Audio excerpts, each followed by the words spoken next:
போதையில்லா இந்தியாவை உருவாக்கும் விழிப்புணர்வு மற்றும் உலக சாதனை முயற்சியின் ஒரு பகுதியாக டெல்லியிலிருந்து கேரள மாநிலம் குமுளி வரை சைக்கிளில் பயணம் மேற்கொண்ட தமிழ்நாடு சிறப்பு காவல் படை போலீஸ் சிவசங்கரபாண்டியனுக்கு கம்பத்தில் உற்சாக வரவேற்பு அளிக்கப்பட்டது. கூடலூரைச் சேர்ந்த சிவசங்கரபாண்டியன் 15 நாட்களில் 15 மாநிலங்களை கடந்து சுமார் 3 கிலோமீட்டர் தூரத்தை சைக்கிளில் பயணித்து தனது இலக்கை வெற்றிகரமாக நிறைவு செய்துள்ளார். போதைப்பொருள் பயன்பாட்டுக்கு எதிராக இளைஞர்களிடையே விழிப்புணர்வு ஏற்படுத்தும் நோக்கில் இந்த பயணத்தை மேற்கொண்டதாக அவர் தெரிவித்தார்.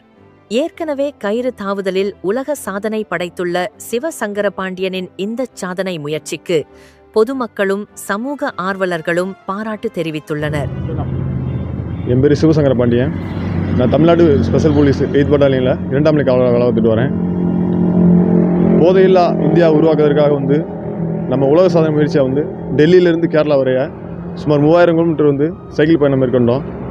இப்போ தமிழக கேரளா எல்லையான குமுளியில் இந்த சாதனை பயணத்தை முடிக்க போகிறோம். இதுக்கு அனுமதி வழங்கிய தமிழ்நாடு காவல்துறை சட்ட ஒழுங்கு இயக்குனர் ஐயா அவர்களுக்கும் இதற்கான உதவி புரிந்த ஆயுதப்படை கூடுதல் தமிழ்நாடு சிறப்பு காவல்படை 8ஆம் அணி தளபதி அவர்கள் மற்றும் அனைத்து அதிகாரிகள் ஆளுநர்கள் மற்றும் பயிற்சியாளர் இந்த பயணத்தில் அனைத்து உதவியும் புரிந்த இவர் திரு வலிவு சிங் ஐயா அவர்களுக்கு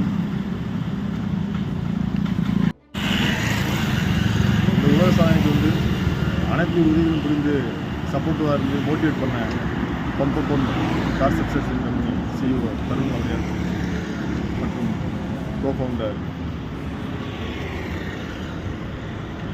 சௌரவ் அவங்களுக்கு ஸ்பெஷல் தேங்க்ஸ் சொல்லிக்கிறேன். இதற்கு முன்னாடி 8 உலக சாதனை பண்ணியிருக்கேன். இது எனக்கு ரொம்ப உலக சாதனை. இளைஞர்கள் போதை பழக்கத்தை அறவே கைவிடுறேன். வலியுறுத்தி அந்த பயணத்தை மேற்கொள்ளணும். கண்டிப்பாக எல்லாரும் கைவிடுங்க நம்புகிறோம். தேங்க்யூ.